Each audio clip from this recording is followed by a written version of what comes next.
안녕하십니까. 군산동 동아쌤입니다. 1대1 질문을 하셨는데, 문법하고 어법은 문법 같은 경우에는 고등학교 문법책이라도 한번 이렇게 보시는 걸 권하고요. 그 다음에 이제 이 작가들 같은 경우에는 비문, 어법, 틀린 문장 고치기 같은 것들이 있어요.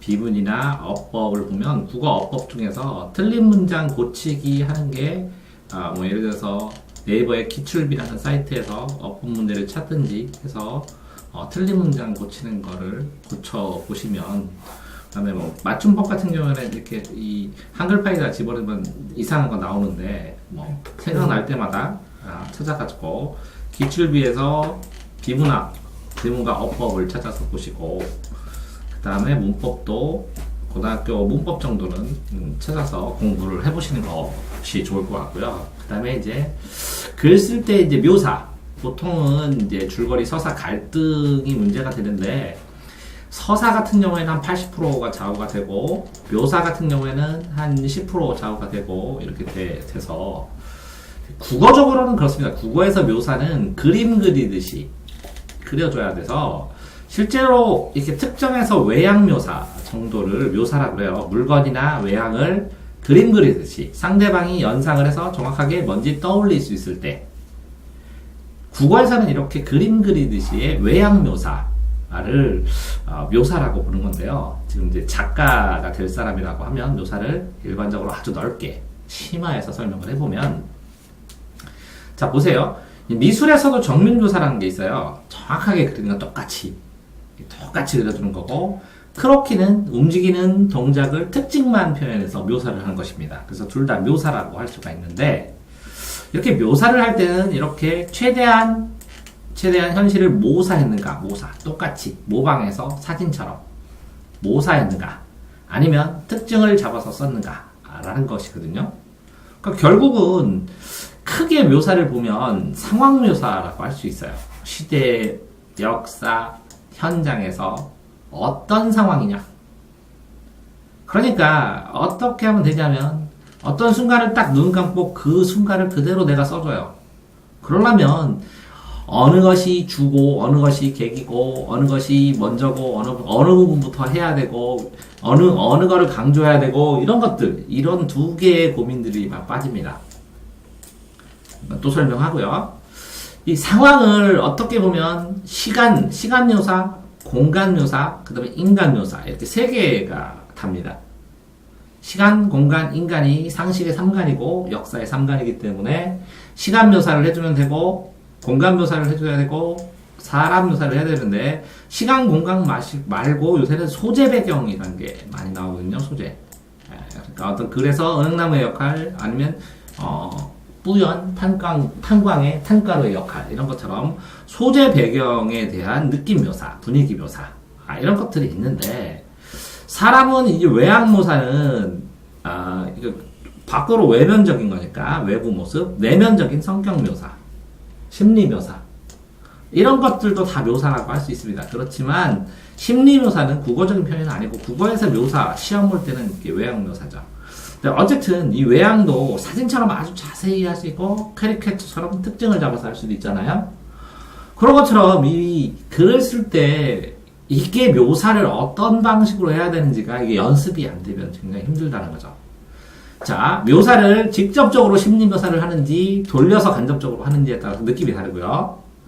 묘사를 할 때 전체 상황을 대략 누구누구 있었다 할지, 아니면 어떤 특징만 딱 잡아서 그 부분만 자세히 묘사를 할지, 전체와 부분을 몇 대 몇으로 할지, 묘사를 방향은 아래에서 위로 할지, 옆으로 할지, 위에서 아래로 할지, 크게 멀리서 보는 걸로 할지, 안으로 점점 들어가면서 미세한 걸로 할지, 아주 구체적으로 묘사할지, 아니면 느낌과 인상을 묘사해서 추상적으로 할지, 주관적인 자기 느낌을 기준으로 할지, 객관적으로 있는 사실대로 할지, 개괄적으로 전체적으로 표시를 해줄지, 아니면 어느 부분을 세비를 할지, 이 객관과 세비를 몇 대 몇으로 할지, 주관과 객관을 어떻게 섞을지, 구체와 추상을 어떻게 해야 될지, 그런데 내 글 전체 안에서는 이게 어떤 흐름을 가져야 될지, 그러니까 굉장히 힘들다는. 그러니까 마치 이제 미술 같은 걸 보게 되면 미술에서 미술사의 역사나 음악사의 역사를 보더라도요. 이런 똑같은 고민이 있다는 걸 알 수가 있어요. 왜 그러냐면 고전파 반대는 뭐죠? 반동에서 이거에 반박하면서 나온 게 뭐죠? 고전 반동 낭만입니다. 낭만 반동 뭐죠? 뭐죠? 사실입니다. 사실주의의 종언을 만들어진 거는 녹음기와 사진기입니다. 그대로 사실적으로 쳤는데 녹음기 나오니까 그냥 들으면 되지 뭐 사실적으로 뭐하러 쳐. 네, 사진 찍으면 되지 뭐하러 그대로 똑같이 그려. 그래서 사실주의의 종언을 가져온 거. 그런데 요즘에는 극사실주의 똑같이 너무 자세하게 똑같이 그리는 것도 또 뜨잖아요. 이해되나요? 네. 자, 그러면 특성을 보면 이걸 일부러 해드리는 건데 고전판은 이성입니다. 낭만파는 감성입니다. 그럼 낭만이 뭐냐? 낭만이 뭐죠? 사실적이지 않은 것. 이게 낭만의 정의입니다. 자, 그러니까 사실적인 사람은 뭐라고요? 1,500원 있으면 컵라면을 사서 둘이 나눠 먹어요. 낭만적인 사람은 뭐라고요? 둘 다 배고프게 굶는데 장미꽃 1,500원짜리 하나 사줘요. 자, 그러니까 이건 이성이고 이건 감성이면 또 이게 뭐죠? 이성이죠. 그 다음에는 뭐가 나왔죠? 인상파가 나왔습니다. 인상파. 빛의 마술사 람브란트도 나왔지만 인상적인 거, 또 인상적인 거 뭐라고요? 추상적인 거. 인상파, 추상파, 야수파, 그죠? 야수파, 입체파가 나온 겁니다. 자, 이거는 그러면 뭐예요? 이성이에요, 감성이에요? 감성입니다. 이성 반동은 감성이고, 감성 반동은 이성이고, 또 이성 반동은 뭐라고요? 감성. 됐나요? 좀 똑같이 음악도 그렇습니다. 고전파 반동. 고전파는 이성으로 뭘 만들었냐면 형식이나 틀을 만들었어요. 네. 형식이나 틀을 완성하니까 이게 너무 형식적이잖아. 변격으로. 그러면 이거는 객관적이죠? 네. 객관적인 틀을 만들어서 고전파에서 음악의 아버지, 미술의 아버지 이런 사람들이 많이 나오고 요 낭만파에서 감성, 이성. 감성 뭐라고요? 이성을 넘어선 뭐라고요? 주관적인 느낌. 주관적인 자유로운 느낌. 이런 것들이 나오고요. 감정이 나타나게. 그러다 보니까 감성과 주관이 너무 치우치니까 뭐라고요? 그냥 있는 거에 들어서 고전파를 다시 새달리면서 재해석하면서 사실적으로 더 정교한 틀을 만들겠죠. 정교한 객관적인 틀을 만들었더니 그래서 아주 견고하게 객관적으로 그렸더니 뭐라고요? 정확하게 했더니 녹음기가 나와버려서 과학의 발전으로 사진으로 발전으로 그러면 여러 가지 다양한 형태의 공민문학이나 여러 가지 파들이 또 나눠서 나오겠죠. 자, 그러니까 보세요. 이렇게 되는 거나 마찬가지예요. 사이클이 뭐라고요? 이성 반동은 감성이고 또 이성 나왔다가 감성이고. 네. 그러면서 점점 역사가 이런 식으로 회로 치면서 더 발전적으로 수용해가면서 발전을 해나가는 거겠죠. 이해됐나요? 네. 자, 그러면 똑같습니다. 그러니까 자, 고전파, 낭만파일 때 이 낭만파는 고전파의 형식 안 받아들였어요? 받아들였다. 자, 그러면 고전 낭만이 지나면 이 낭만파의 감성이 여기 없어요? 있어요. 그래서 고전하면서 또 있어요. 또 여기에 인상파, 추상파, 야수파, 입체파 한다고 이 고전적인 형식이나 낭만의 감성이나 이런 게 없어요? 있다는 거죠. 그런 것처럼 자, 미술과 음악사처럼 묘사도 그렇게 볼 수 있다는 거죠. 글을 써가면서 본인이 뭐라고요? 묘사도 똑같이 뭐라고요?